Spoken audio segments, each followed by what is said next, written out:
इस वीडियो में हम सीखेंगे कि पास्ट परफेक्ट टेंस को हिंदी और अंग्रेजी में किस तरीके से पहचानते हैं, है ना।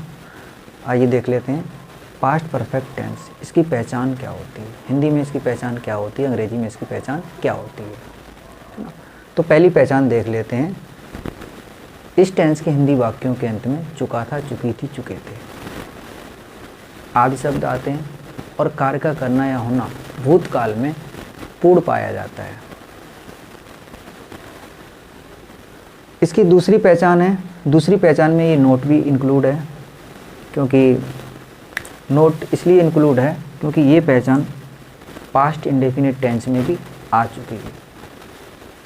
जब हिंदी वाक्यों में, दूसरी पहचान बता रहे हैं, जब हिंदी वाक्यों में पहले, पहले ही, पहले कभी, पहले कभी नहीं, तक, बहुत पहले, ये शब्द आते हैं हिंदी वाक्य में, है ना।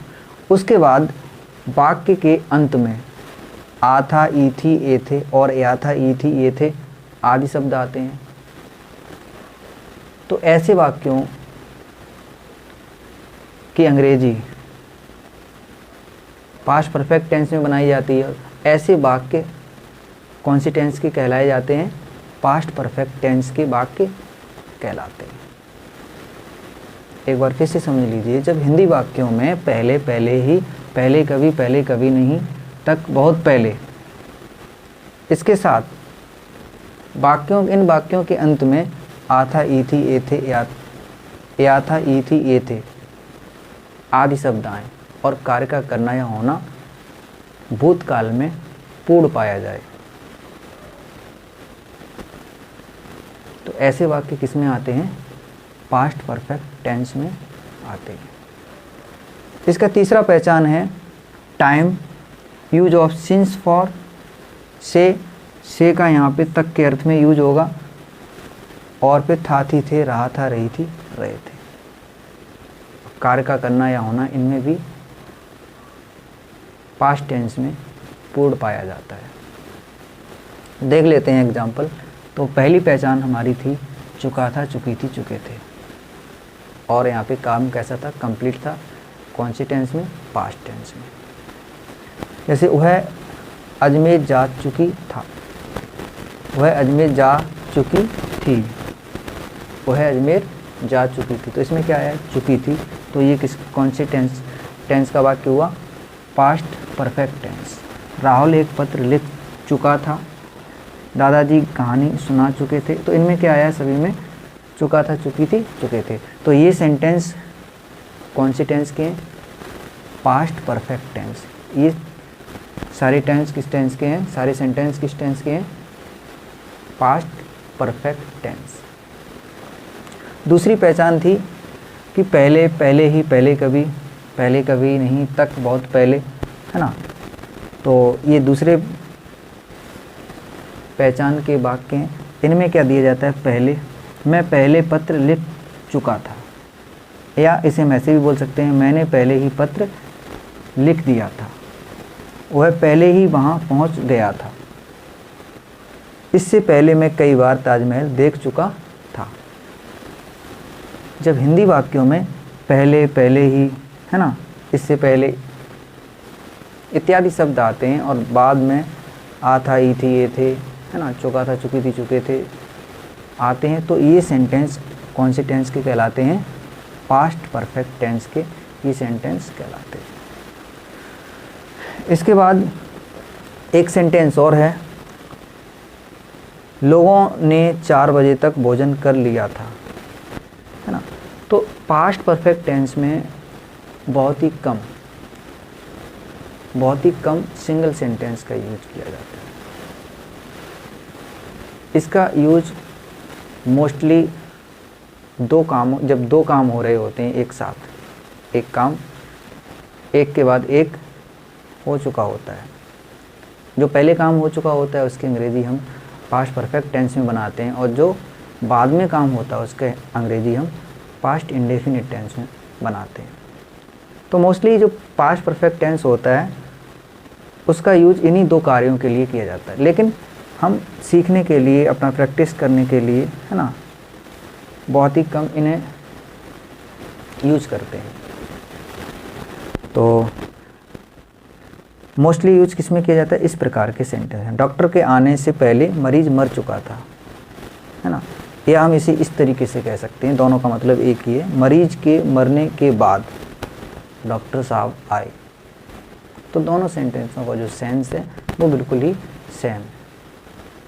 तो मोस्टली जो यूज होता है वो किसके लिए होता है, जब दो काम एक के बाद एक दिए जाते हैं या किए जाते हैं। तो जो पहले काम हुआ होता है उसे हम पास्ट परफेक्ट टेंस में बनाते हैं, और जो बाद में दिया होता है, समाप्त होता है कह सकते हैं, उसकी अंग्रेजी हम पास्ट इंडेफिनिट टेंस में बनाते हैं। आगे देख लेते हैं, मैं 2 बजे से, 2 बजे से का मतलब है 2 बजे तक व्यस्त था। ये हमारी तीसरी पहचान है। इसमें सिंस ऑफ और का भी यूज़ किया जाता है, पास्ट परफेक्ट टेंस में सिंस ऑफ और का यूज भी किया जाता है।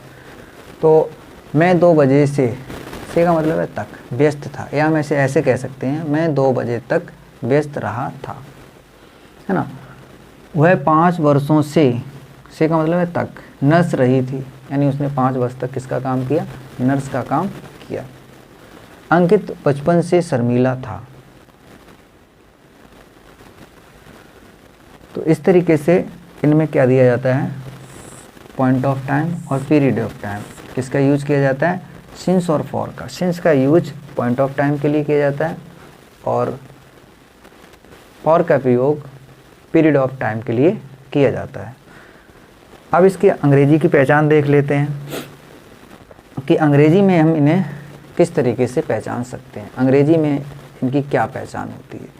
तो अंग्रेजी में इनकी एक ही पहचान होती है, चाहे वो वर्ब सिंगुलर हो, चाहे सब्जेक्ट सिंगुलर हो या प्लूरल हो, हैड वर्ब की तीसरी फॉर्म ही आती है। तो हम देख लेते हैं, जैसे she had gone to Ajmer, Rahul had written a letter, the grandfather had told a story, I had already written a letter, he had reached there much earlier, I had seen the Taj Mahal many times before. I had been, ये मैंने translate किया है, इनका किया, मैं 2 बजे से व्यस्त था। तो इसमें had been है ना, तो been को हेल्पिंग वर्ब नहीं समझना है, क्योंकि been be का जो be वर्ब है उसका 3rd फॉर्म है। बी में कौन कौन सी फॉर्में आती हैं, इज, एम, आर, इसका 2nd फॉर्म होता है वॉज और वर, और 3rd फॉर्म जो होता है, ये पहला फॉर्म होता है इसका, ये दूसरा फॉर्म होता है, और इसका तीसरा फॉर्म होता है बीन। ठीक है, बी मतलब होता है होना, बी मतलब क्या होता है, होना। तो यह यहाँ पे बीन जो है वर्ब की तीसरी फॉर्म है। ऐसे she had been a nurse for 5 years, तो she had been. Ankit had been shy since his childhood.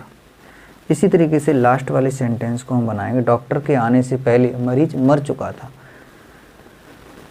The patient had died before the doctor came.